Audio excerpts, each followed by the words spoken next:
Hello, good afternoon, and welcome. It's great that you're able to join us for this Howison lecture. Let me say something about what it means that it's a Howison lecture. George Holmes Howison was born in 1834. When he was 50, he came from the university, after an interesting checkered career, he came from the University of Washington at St. Louis to take the first endowed chair in philosophy at Berkeley. And Howison built our philosophy department. He was clearly a gregarious, sharp, influential, generous, and much loved individual. When he died, his friends and colleagues put together a fund, the fund that is funding today's lecture, to continue his work.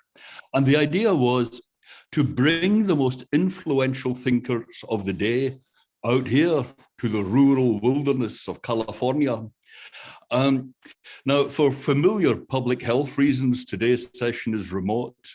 But of course, that brings opportunities as well as problems. And I very much hope that wherever you're writing from, you'll just let us know where you are and do that on the comment form, as Kathleen suggested. And we're delighted to have Robert Stalnaker here with us today. He exactly fulfills the terms that Howison was thinking of.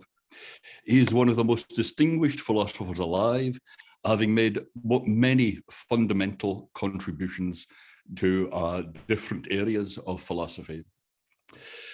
Stalnaker received his PhD from Princeton in 1965, and over the next 50 years, he taught at Yale, Urbana-Champaign, Cornell, and MIT. His influence on generations of graduate students and faculty has been enormous. His work combines spare, lucid rigor with great philosophical illumination and depth. He's worked on philosophy of language, particularly the foundations of pragmatics and metaphysics, issues concerning modality and conditionals, and epistemology, particularly the logic of knowledge and contextualism about knowledge. His talk today, I'm excited to tell you, is called Counterfactuals, Compatibilism, and Rational Choice. So please join me in sending vibrations of welcome to Professor Stalnaker across the ether, wherever you are. Professor Stalnaker. Right. Thank you very much, John. And thanks to the Howison Committee and the department for inviting me. It's a great honor and a pleasure to have the opportunity to present develop and present some ideas. So my talk, I have a handout which is available, normally be passed out if we were all there, but which is available on the website of the lecture. So if you haven't got it, you don't really need it, but it'll help a little bit to remind yourself of some of the details. So there's been a lot of philosophical ink spilled over the years about the question whether determinism is compatible with free will. And I'll spill a little bit more on this issue later, but my main concern before getting to that will be with a more general and more abstract puzzle about counterfactual conditionals and determinism.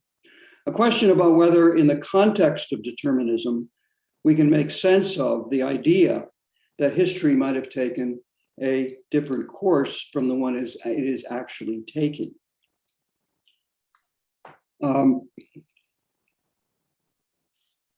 Roughly stated, the puzzle is this. It seems that the assumption that we live in a deterministic world implies that a complete description of the intrinsic state of the world at any given time, together with the laws of nature that are true, entails all the truths about the state of the world at any other time.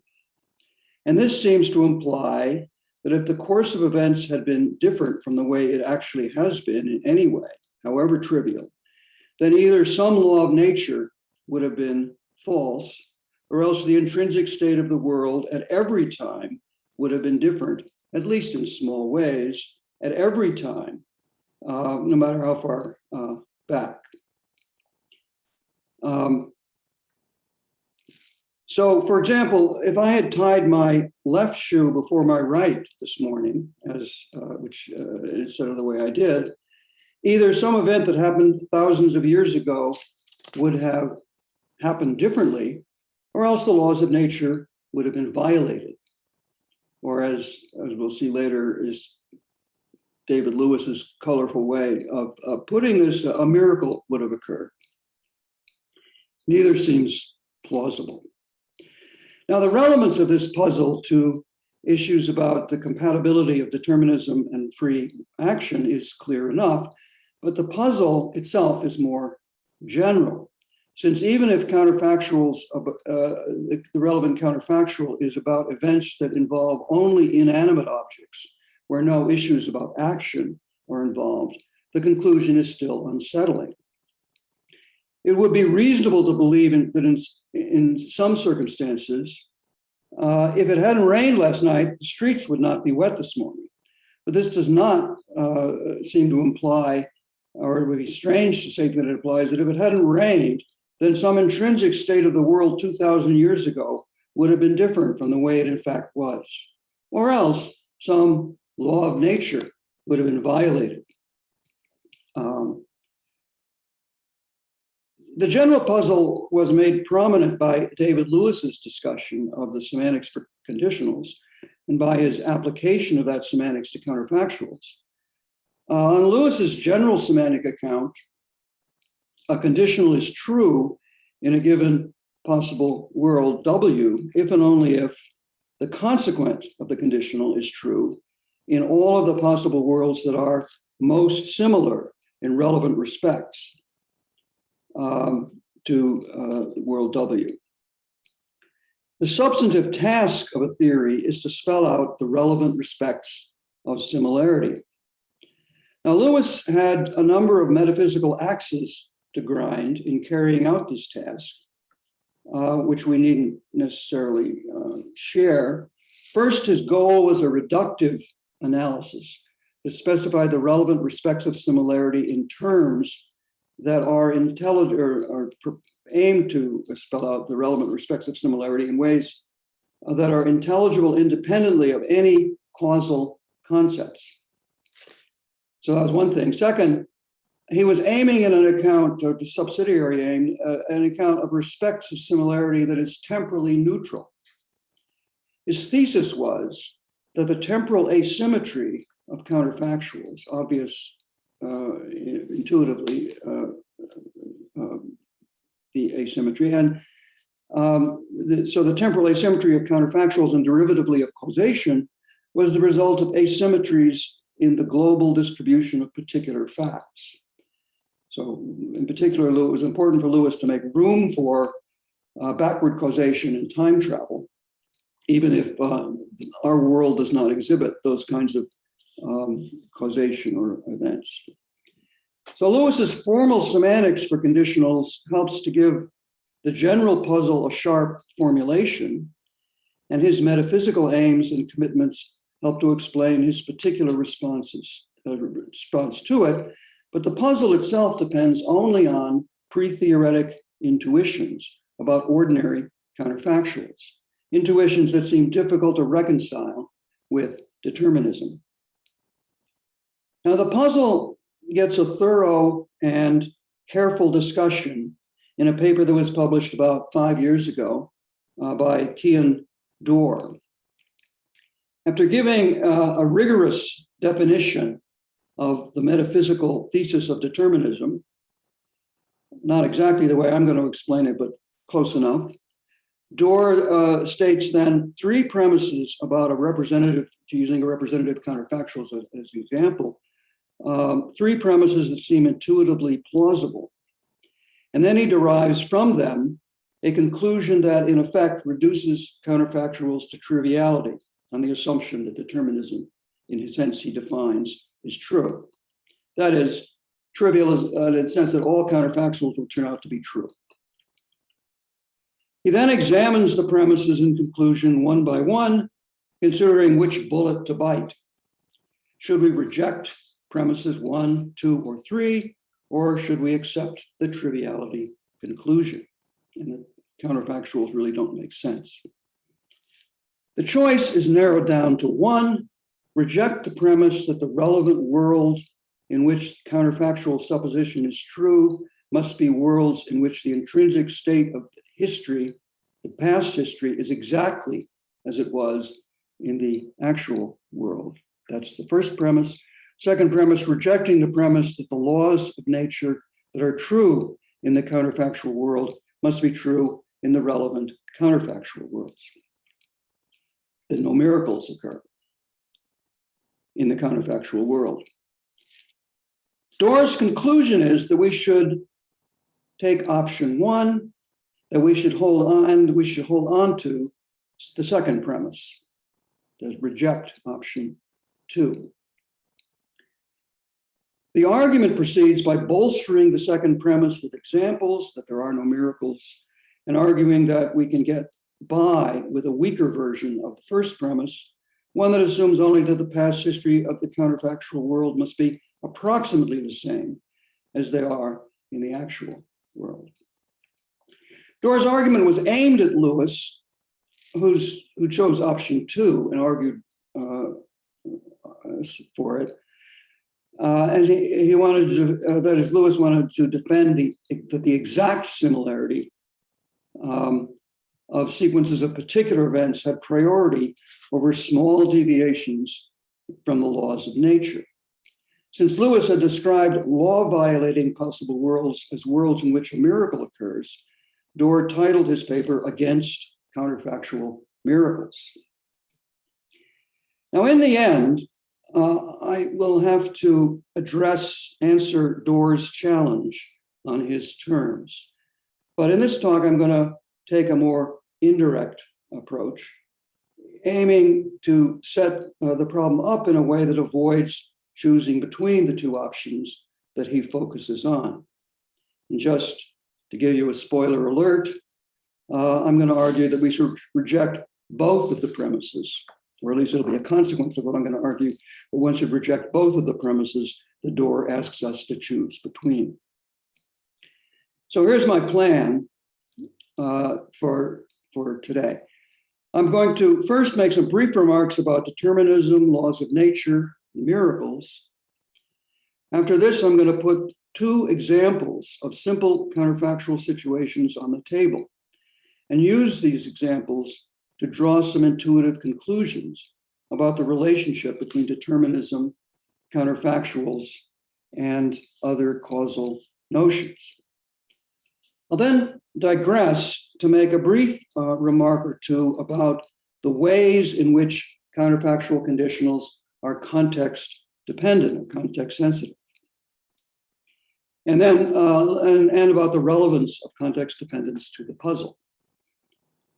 In the last part of the talk, I'm going to turn to the more specific tension between determinism and counterfactuals about voluntary action, arguing that getting clear about the general problem helps to clarify the question whether a version of compatibilism can be defended.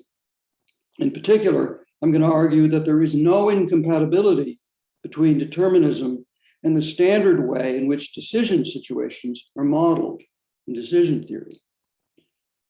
I'm going to conclude by looking at an example, at an argument against this version, particular version of decision theory that I will put on the table. And it's an argument that involves the hypothesis that determinism is true. Okay, so now if you have a handout, we're on the section 1 on laws and determinism. This is just really a sequence of quick definitions, not spelled out with any precision and qualification, but just a rough idea of what determinism says. So let's say that a dynamic theory is a theory that has the resources to define a notion of a state of some system, that is the system that's the subject matter of the theory, at a time. So it defines the state at a time, and it also has a set of laws that constrains the relationship between the states of the system at one time, any one time, and the states at other times. Okay, so that's what a dynamic, roughly what a dynamic theory is. And of course, a lot of the theories that scientists talk about are dynamic theories of this kind. Say that a theory of this kind is deterministic if and only if the propositions describing the complete state of the system at any one time, together with a set of laws, entails the state of the system at all other times. Or in some versions of determinism, which are only forward-looking, not backward-looking, it entail the state of the system at all later times from that time, that state. Now we might say further that that's what a deterministic theory, how it might roughly be defined, but we might say that a metaphysical thesis of determinism is true if and only if a deterministic theory of this kind is true, and furthermore is comprehensive. Meaning by comprehensive, that all the facts about the world are supervenient on, determined by a theory of this kind. Okay, so of course, not all things we say about the world are stated in the language of a deterministic theory, but they got to be somehow a different way of talking about the same thing. We might say then further that a fact, whether it's stated in the theory or not, about a particular time is intrinsic to that time if it is supervenient on the state of the system at that time. Okay, this is a rough and ready characterization of determinism. It leaves some questions open, and it has some contentious metaphysical presuppositions, but it's enough to raise the puzzle. I'm skeptical about some of the metaphysical presuppositions.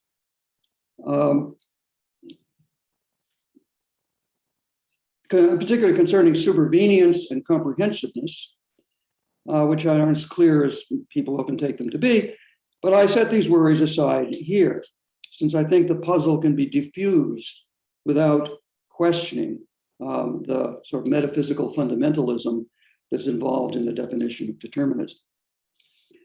I do, however, want to point out that while my characterization of determinism does presuppose some kind of metaphysical fundamentalism, it does not require the particular metaphysical foundation that David Lewis defended, and which he called Humean supervenience.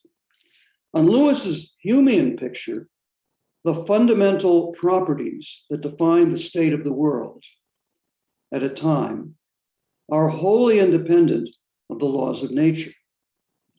On his account, the basic, purely natural properties on which the states of the world supervene have in themselves no causal or dispositional or consequences.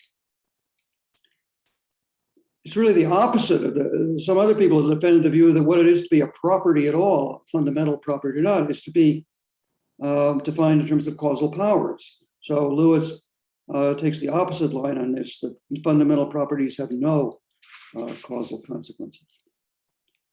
The characterization of dynamic theories in terms of states at a time and laws, and the general characterization of the thesis of metaphysical determinism does not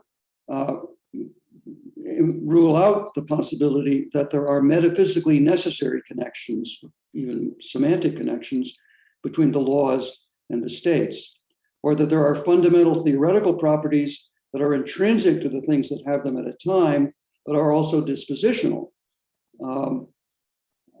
meaning they have constitutive connections with the way they things respond or develop as time goes on.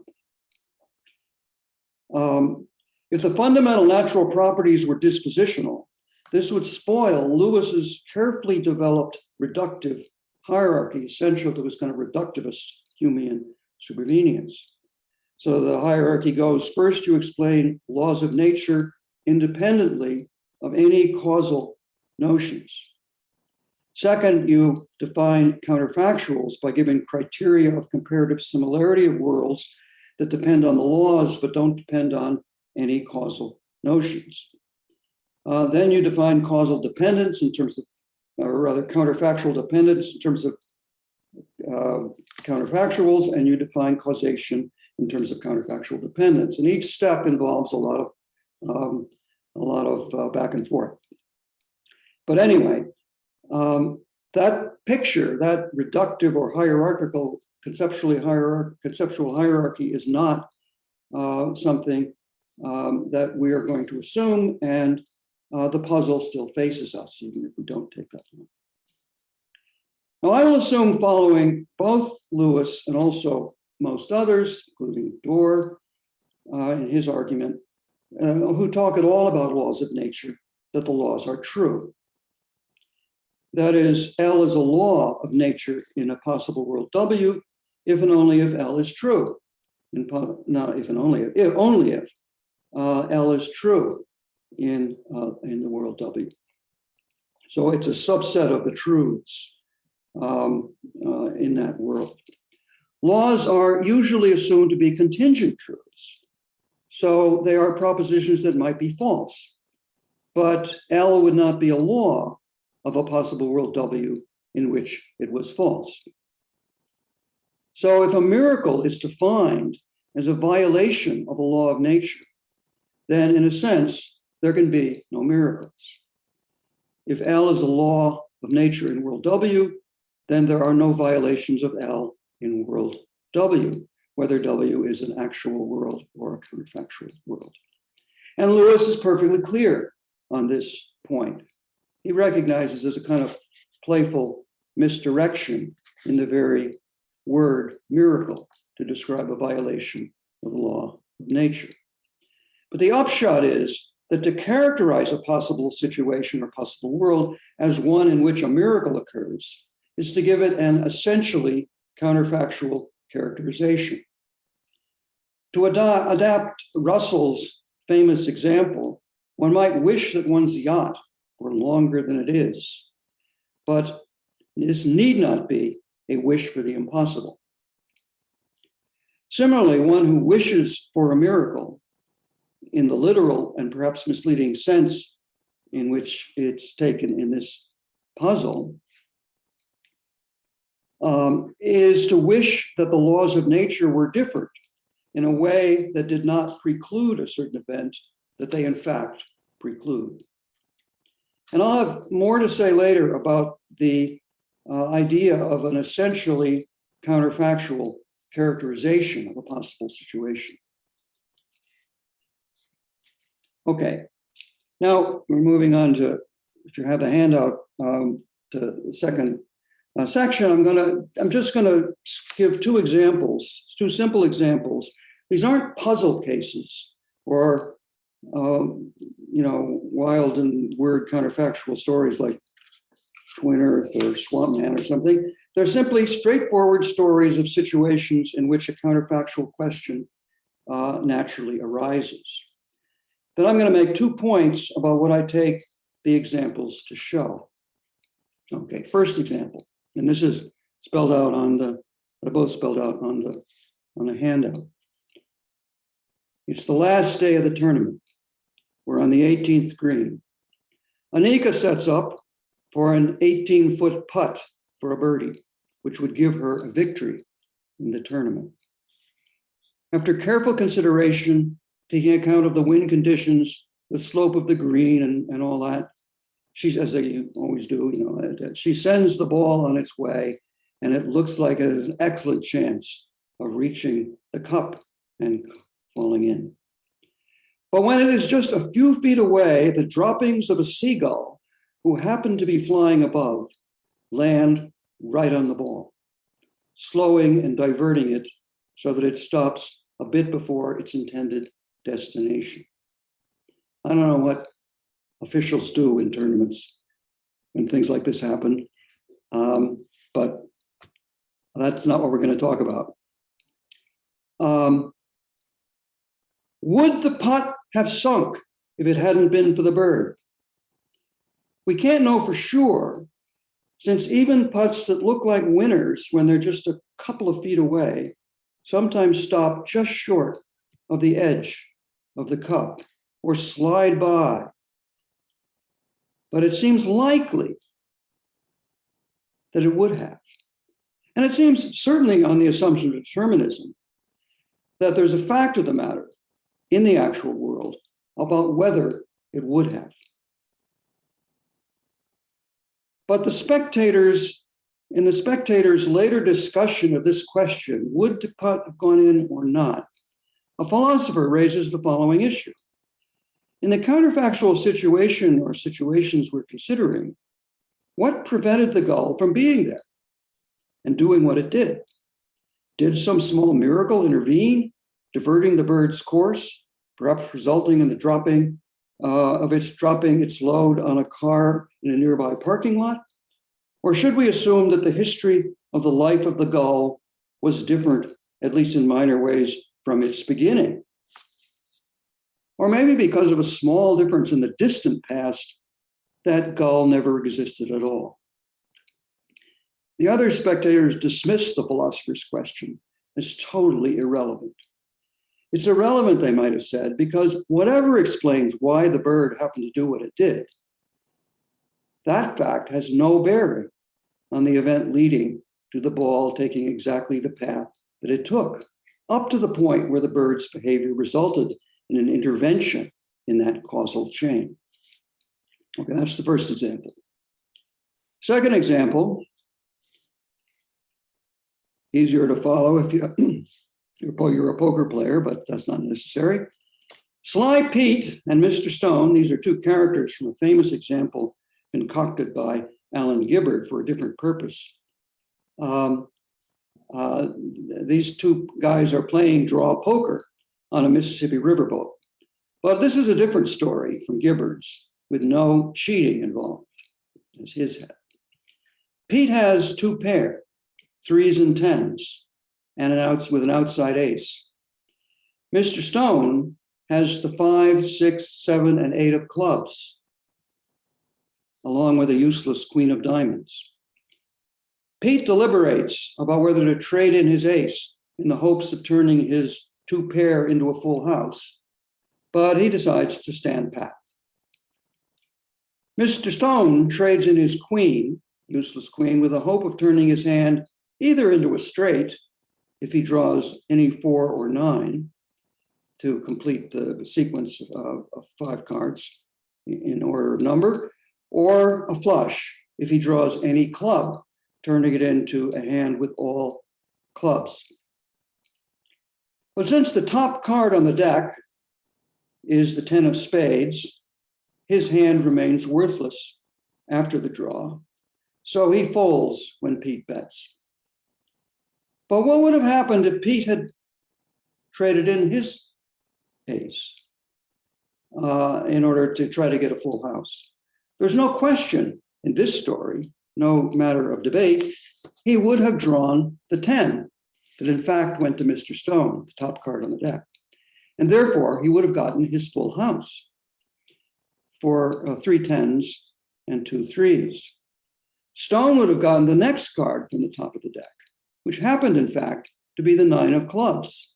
So Mr. Stone would have gotten not just a straight or a flush, but both, a straight flush. Both players would then have bet big, since they both had excellent hands, leading to a much more exciting finish, with Mr. Stone's straight flush beating Pete's full house. But the philosopher says, wait a minute. We need to consider why Pete would have made a different decision in the relevant counterfactual situation. Was there a little miracle? Perhaps a tweak in his brain that altered his deliberation? Or was his past history different in perhaps minor ways from the beginning, leading to a different thought process and a different decision? Once again, the others in the discussion dismiss his question as totally irrelevant. It's irrelevant, they might have said, because whatever factors might have led Pete to try for the full house, they would not have changed the fact that the top two cards on the deck were as they were. Okay, now two observations about these stories. First, the judgment that the philosopher's questions are totally irrelevant seems intuitively to be completely correct. There is not a, this is not a response, this observation is not a response to the argument given in stating the puzzle. We still need to answer it. And it's not a reason to dismiss the argument that Dorn spells out in such detail. But it is a datum about counterfactuals on a par with the intuitions about the plausibility of the premises of the argument that are, it's a datum that our response to the puzzle should explain. That is, we want our account of the respects of similarity to which there are counterfactual appeals to explain why the concerns of the philosopher raises in these two examples play no role at all in our judgment about the counterfactuals, the truth or falsity of the counterfactuals that are at issue in these cases. Okay, that's the first observation. The second observation is really the main point, is that the intuitive explanation for why the counterfactual questions have the answers they seem to have are entirely compatible with determinism. These explanations appeal to causal chains that are independent of each other, at least up to a certain point. That is, to different sequences of events with causal stories that are independent up to a point at which they intersect.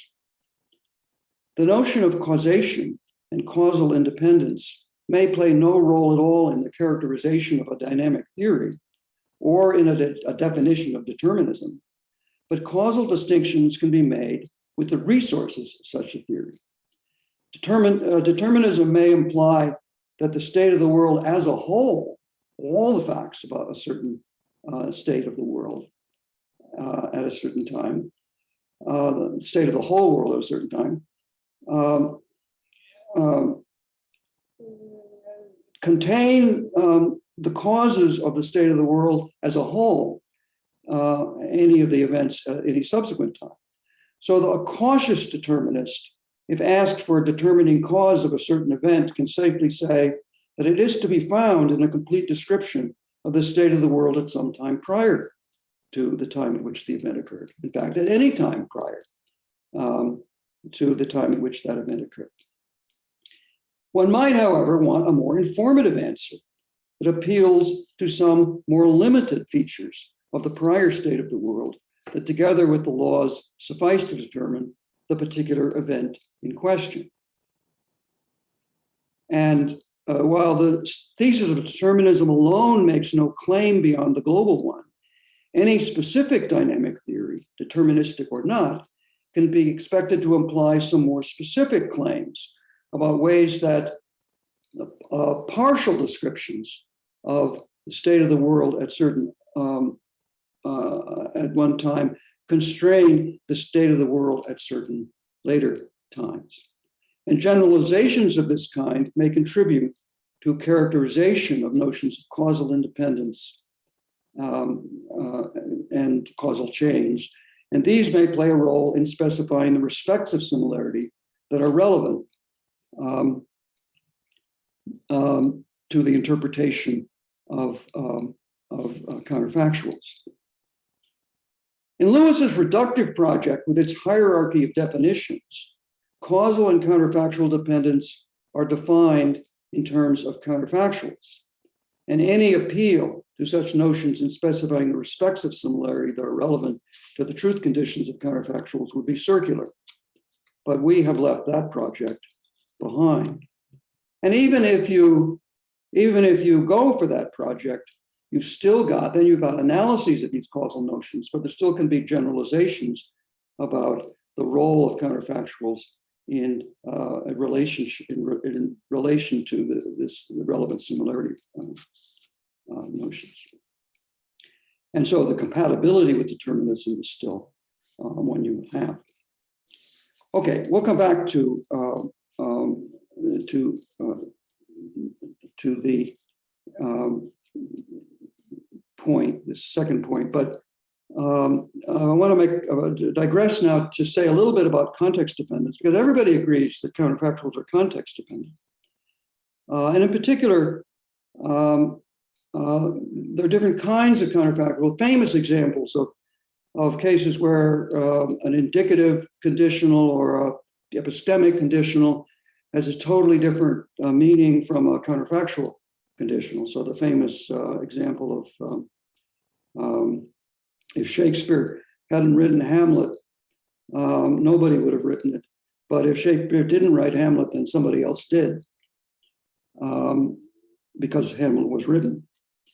So epistemic conditionals have different truth conditions from counterfactuals, and then there are so-called backtracking conditionals, which sometimes have different truth values from forwards. That's where you say, if so-and-so had happened, that would have been because such and such would have happened before. We look back. But sometimes what is assumed is that the way in which counterfactuals are context dependent is wholly determined by a specification, a general specification of respects of similarity used to interpret particular conditional sentences or thoughts. And it's sometimes also assumed that there is one standard comparative similarity relation that's relevant to the interpretation of the kind of counterfactuals that give rise to the puzzle. One that contrasts with what are called backtracking conditionals and also with epistemic conditionals that are interpreted with a different comparative similarity relation. And while the comparative similarity relation is treated as a parameter determined by context,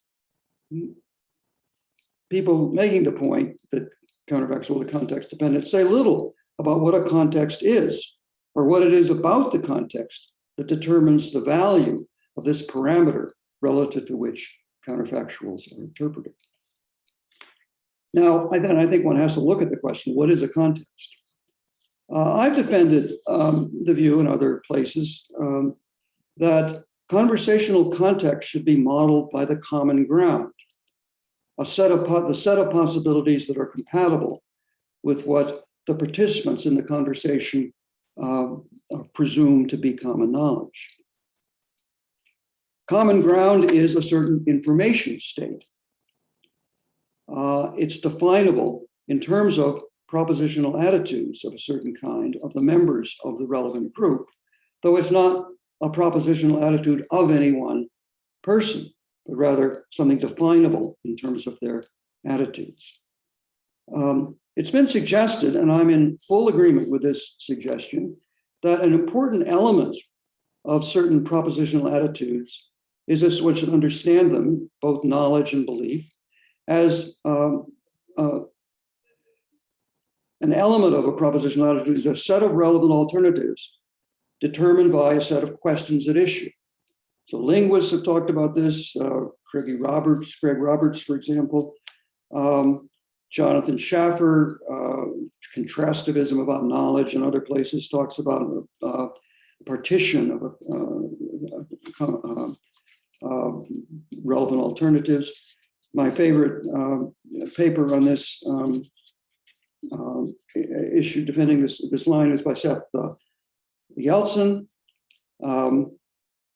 which I put in a handout, references in the handout, talking about a kind of grain of representation. So you take a partition of a space of possibility as your an element of what it is to believe. Belief is a matter of having a certain way of distinguishing between those relevant alternatives. A context set that models the common ground, if you follow this suggestion, is not just a set of possible total universes compatible with what is presupposed or taken to be common ground, but rather it's a partition of logical space that determines those distinctions. It includes a partition of logical space determines those distinctions between possible worlds that are relevant to the issues under discussion. So this assumption implies that if we apply it to counterfactuals, that the parameter of interpretation of counterfactuals that context determines should be a comparative similarity relation on the members of a partition of a set of possible worlds, the relevant alternatives. Now, Saul Kripke, among others, has made the point that the formal apparatus, so if you're looking for formal models of these contexts and of attitudes and so on, the formal apparatus of possible world semantics applies naturally to cases in which what plays the role of the possible worlds are what Kripke called mini worlds, other people too, defined by perhaps coarse-grained partition of a space of possibilities. Remember, naming necessity in the introduction, Kripke talks about a little toy example of 36 possible states of the world that are the possible ways that a pair of dice could land. And we do probability exercises with such a set of possible worlds. But as Kripke says, we just ignore the other differences. But the formal apparatus applies perfectly well. On this view, the context for interpretation of a conditional determines not just a particular comparative similarity relation, but also a set of elements on which the relation is defined. The context can be expected to determine some general constraints on the respects of similarity that should be held fixed in the most similar of the relevant alternatives. But the application of those constraints will depend on the particular partition of logical space that determines or is determined by the questions at issue. And the questions at issue may themselves help to determine the general constraints that are relevant. Now, the hypothesis that the terms of the similarity relation are relevant alternatives modeled by partition cells of logical space has consequences for both of the theses the Dorr asks us to choose between in his discussion of the puzzle. First, that the past of one of the assumptions that he wants to reject, the past of the counterfactual event must be exactly, rather than merely approximately, the same as it is in the actual situation. And two, that the actual laws of nature must be true in the counterfactual situation, rather than just approximately true, permitting only small miracles. We might suppose, without contradicting determinism, that the counterfactual past is exactly the same as the actual past with respect to the questions at issue, and that the causal relations between events in the counterfactual situation are fully compatible with all of the actual laws. But if we're talking not about the relevant alternative possibilities, but about the whole universes that realize those possibilities, then either of these similarities might be only approximate. The questions at issue and the assumptions that they are part of the context help to sharpen the kind of approximations that are permitted. I mean, one of the things when you move from exact similarity to approximate similarity, you immediately just open everything up because you can always sort of adjust what's approximately true to suit your purposes. But if you have questions at issue, that helps to pin down. Approximately means exactly with respect to those questions. Okay, in light of these, now we're moving on to section 4 of the handout. In light of these general considerations about counterfactuals, I'm going to look at one particular kind of context in which counterfactuals as well as epistemic conditionals play a particularly prominent role.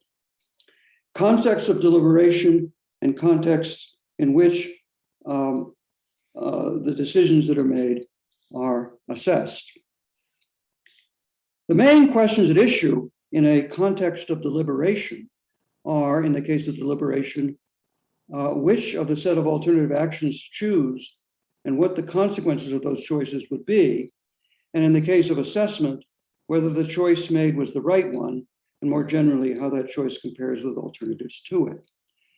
The way that decision theory, at least causal decision theory, models such contexts the questions at issue and the notion of causal independence play an explicit role. Now, in David Lewis's way of spelling out the model, and David Lewis is here, this is not connected with his Humean supervenience, an independent project, but Lewis's way of spelling out a model for decision situation. There are two cross-cutting partitions of a space of alternatives, one determined by a set of actions that are presumed to be available to the agent, and the other specified in terms of the action partition. The second partition, which Lewis labels the dependency hypotheses, is defined as follows. For a particular agent and time. A dependency hypothesis is, in this quoting Lewis, a maximally specific proposition about how things the agent cares about do and do not depend causally on his present actions. The idea is that the dependency hypotheses are propositions that are causally or counterfactually independent of the propositions in the action partition, but that when conjoined with one of the action propositions, entails answers to all of the questions about things the agent values, positively or negatively. So the sort of the grain or partition in this case is going to be the intersections of these two cross-cutting partitions. And that's a partition itself. So the main lesson I want to take from the general discussion is that this kind of model of a decision situation and the notion of causal independence that it presupposes is not in conflict with determinism. If our general discussion succeeds in diffusing the general puzzle, I think it goes a long way toward diffusing the consequence argument.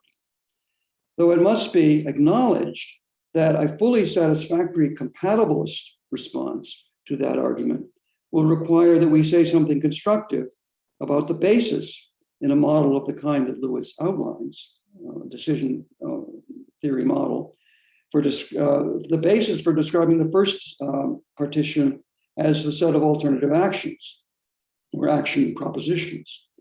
That is, for describing it as a set of alternatives that are, in some sense, available actions for the agent at the time. But getting clear about counterfactuals and their relation to determinism helps make room for a representation of a decision situation that clarifies and sharpens the challenge that a compatibilist needs to meet. Now, most of this is further work that I'm here just trying to set up. But in carrying out that further work, the specter of determinism will continue to raise its ugly head. I'm going to conclude today by taking a quick look at an argument against the adequacy of this kind of model of a decision problem, at least in the context where the thesis of determinism is presupposed. Okay, so now we're on to the last part of the handout, betting on the past. So Arif Ahmed has developed the most resourceful and imaginative critique of causal decision theory. And one of his arguments is that if we assume determinism, this decision theory gives the wrong answer to what a rational agent should do in the following decision problem. Okay, so and this is a quotation from him stating the problem. In my pocket, says Bob, I have a slip of paper on which is written a proposition P.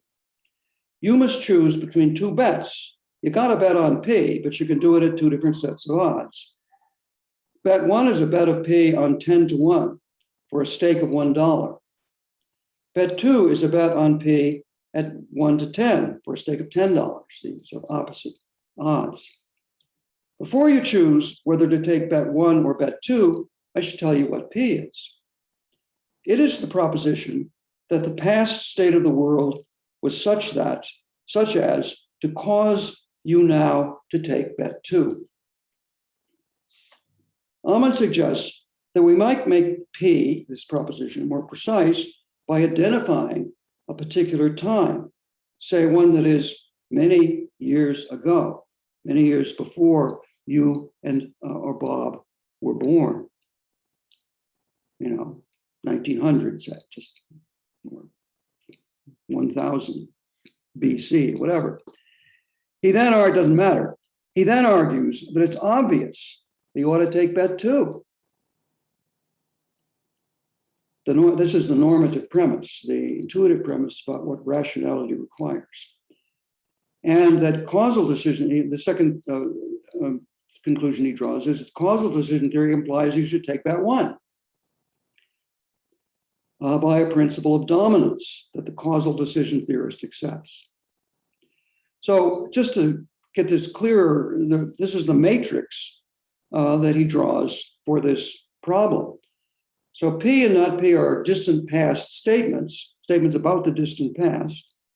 So we take them to be the dependency hypotheses. Bet 1, if P is true, you win $10 if you take bet 1, and you win $1 if you take bet 2. So bet 1 is better if P is true. If P is false, then you lose $1 if you take bet 1, and you lose $10 if you take bet 2. So it's still better to take bet 1. But bet 2 is obviously what you should take. And I agree about the normative premise. But the mistake in Ahmed's argument is that one should take bet 1. Or rather, one should take bet 2. The mistake in Ahmed's argument is the assumption that because the truth or falsity of P was settled by facts about the distant past, as all facts are, it is therefore entailed by the true dependency hypothesis. But the point of the causal decision theorist framework was to distinguish features of the world that are counterfactually independent of the action from those that are not. The compatibilist acknowledges, and Ahmed is a compatibilist, he just accepts the premises of the argument against compatibilism. The compatibilist acknowledges that the agent's choice has a causal history, and that if determinism is true, then events in the distant past determine both the agent's choices and the events that would have happened, whatever choice had been made. So I think the person facing the choice, let's call her Alice, should reason like this. Assuming the thesis of determinism, which both Bob and I presuppose, to say that the past is such as to determine that I choose bet 2 is just a roundabout way of saying that I choose bet 2, or similarly for bet 1. So there is really just one dependency hypothesis that says the following.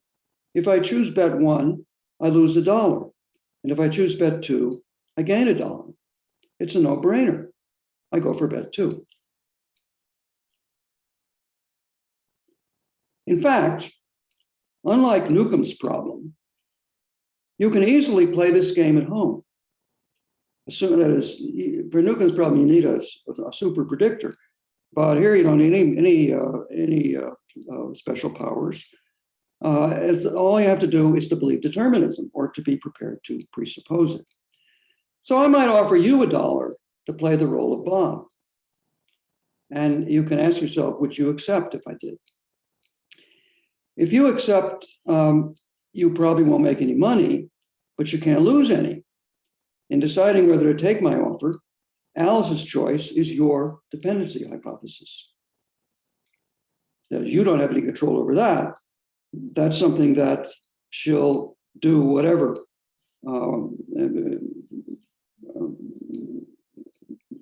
whoever offers her the bet. If she takes bet 1, you gain an extra $1. And if she takes bet 2, as she surely will, you break even. So, if you want to test out your views about free will, well, go home and play this game.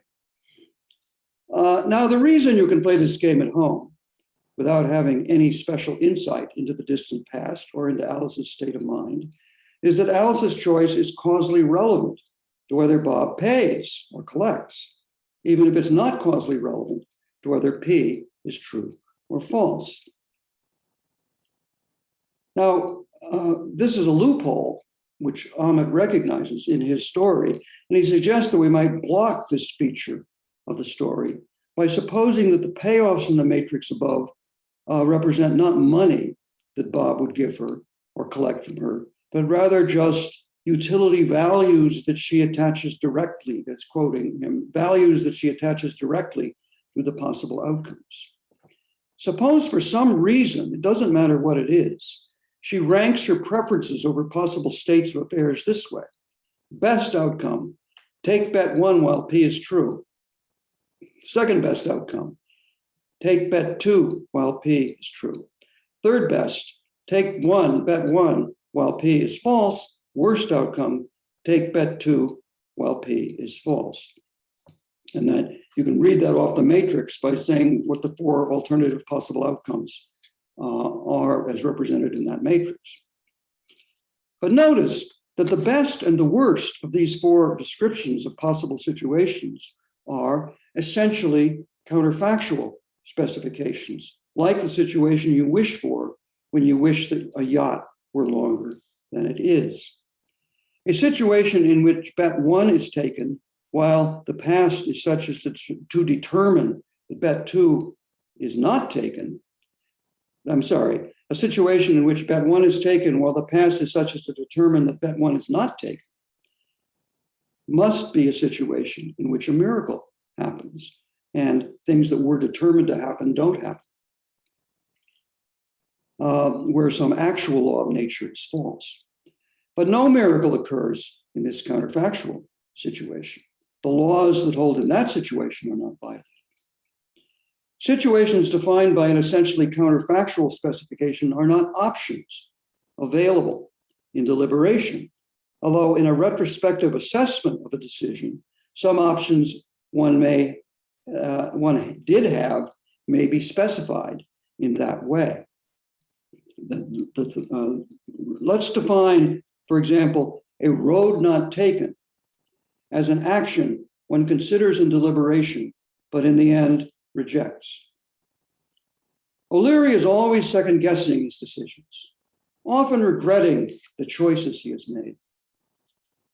Noting this trend, he resolves in the future to avoid regrettable choices by sometimes taking roads not taken. And he is frustrated by the fact that he never succeeds. He concludes that he is not as free as he had thought.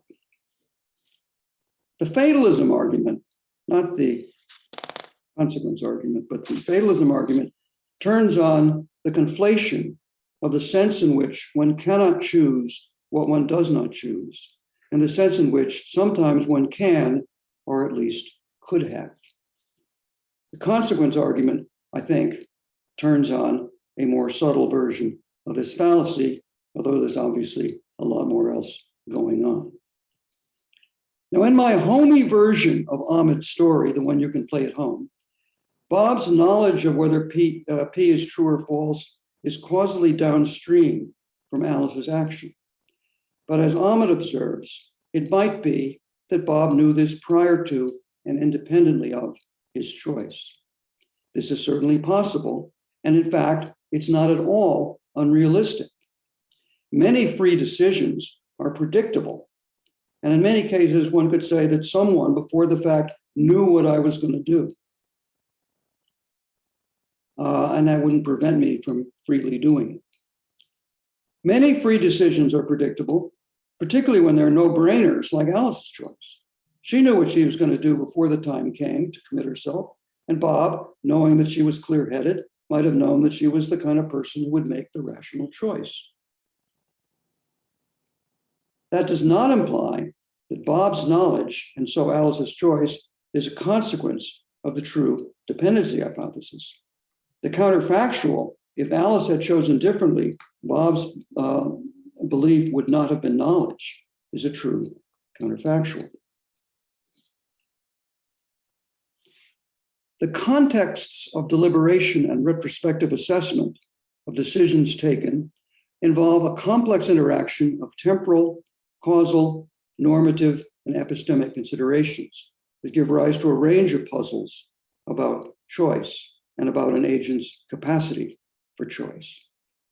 I think the causal decision theorist model helps to sharpen and clarify some of those puzzles, but we need to disarm the tacit assumption that determinism obliterates all causal distinctions in order to make room for a project of this kind. Thank you. Okay, well, thank you for that beautiful talk, Thank you. Professor Stalnaker. Maybe while we're waiting for people to type in their questions, I could just ask you a little bit about what you just said. Yes, good. And in particular, how you're handling backtracking conditionals. So the idea is that to determine which possible worlds are relevant to the interpretation of a counterfactual, we should be looking at the common ground and what is happening to the common ground in the conversation. And in doing that, we can help ourselves to the notion of causation. Causation. Yes. Yeah.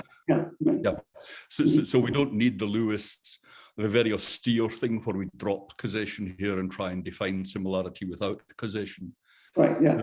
That's an important move. But that's not really essential to the story, because Lewis would not disagree that causation is going to play a role in practical evaluation, but causation itself should be analyzed in other terms. But still, I do think that this whole notion of a sort of a hierarchy of definitions is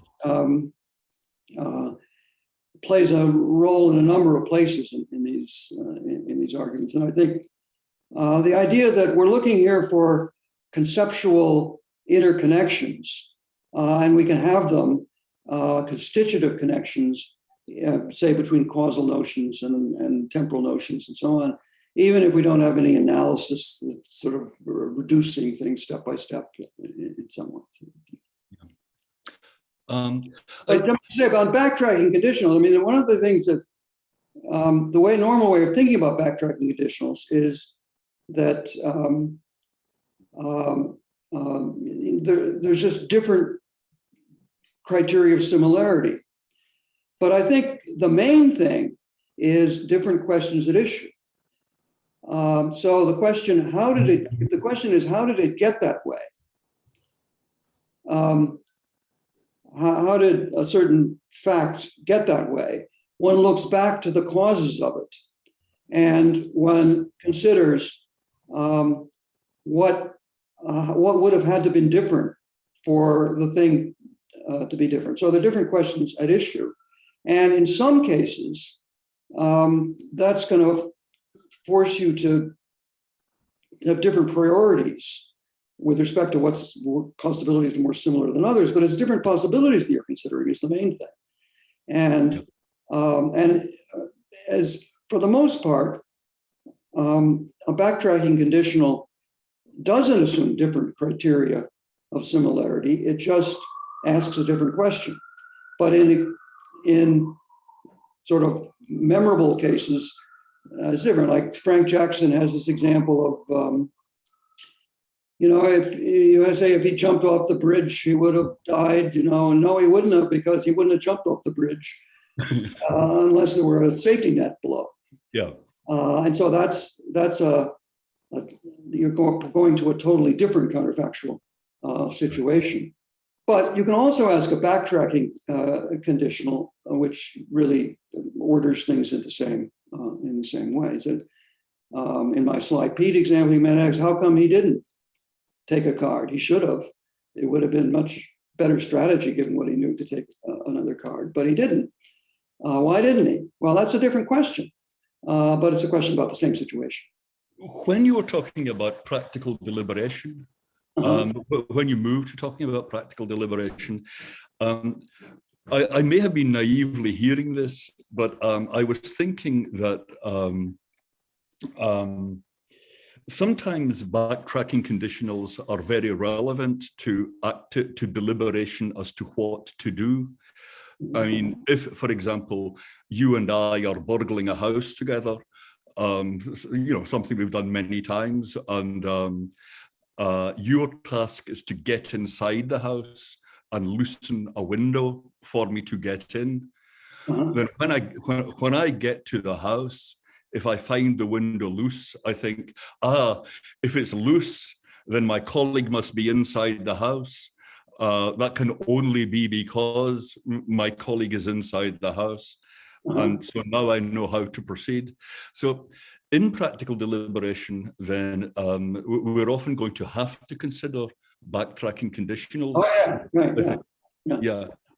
So it's certainly not that we want some way of thinking about the interpretation of the conditionals in practical reasoning that will simply let us sideline the backtracking and say, I only want to look at the future. Right. In fact, the context of deliberation, these are epistemic conditionals too. I mean, that is, you haven't decided yet what you're going to do. The main question at issue involves, if I do this, then so and so.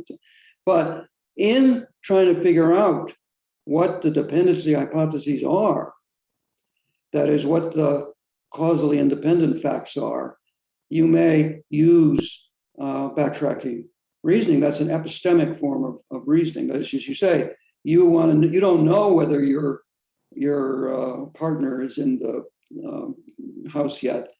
And so that's an open question.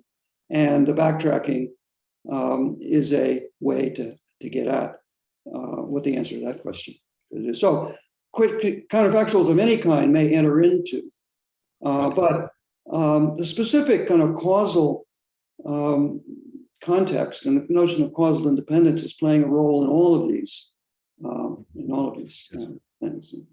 So in fact, you say, well, whether he's in the house or not is not causally independent of whether the window is loose, but if the cause goes the other way, in that case, from him being in there to the window being loose.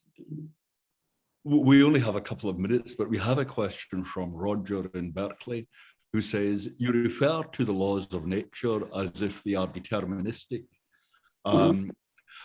Since we discovered that the world appears to operate under the laws of quantum mechanics, where all events proceed only probabilistic, i.e. measurements are always approximate, there are many possible outcomes and sequences of events, etc. Does this modern physics affect your view of counterfactuals and determinism? Okay, so first, I want to separate the question what a law of nature is, or how it's modeled in defining a dynamic theory, from the question whether the laws are deterministic. So you can have laws of, what's essential to the laws of nature is that they constrain in some way, or they make claims about the relationship between the state of the world at one time and the state of the world at other times. But there are non-deterministic laws of nature which do constrain, but they constrain it in a non-deterministic way by saying that the outcome have to be one of these, and the laws may assign a probability value to those things. So that even if chance is a feature of the most basic laws of nature, as Lewis thought, and other people think, those questions about exactly how quantum mechanics should be spelled out, I'm sure I don't know much about it, but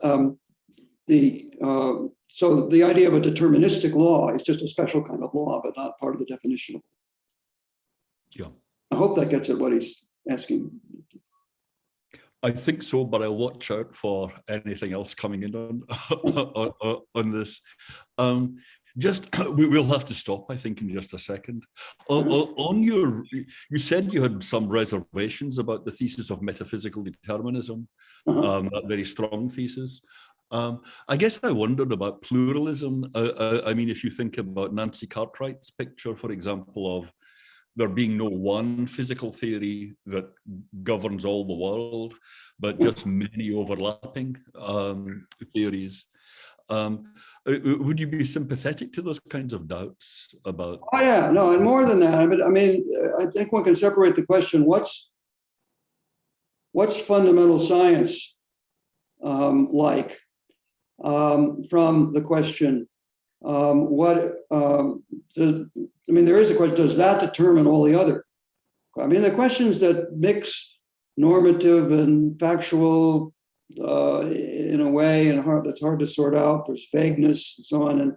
And so the very claim that all the facts are supervenient on the facts stated in one fundamental scientific theory it can be called into question both on the grounds that maybe there isn't just one, maybe there are lots of scientific theories that overlap or that are govern different domains and so on, and there's no way of unifying them all together.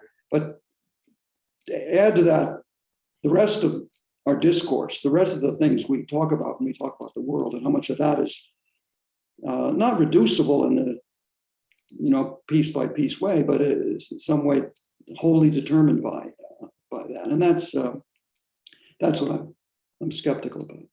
On behalf of what I'm sure is a vast scattered audience, let me thank you very much for that. Thanks. Okay, thank you all.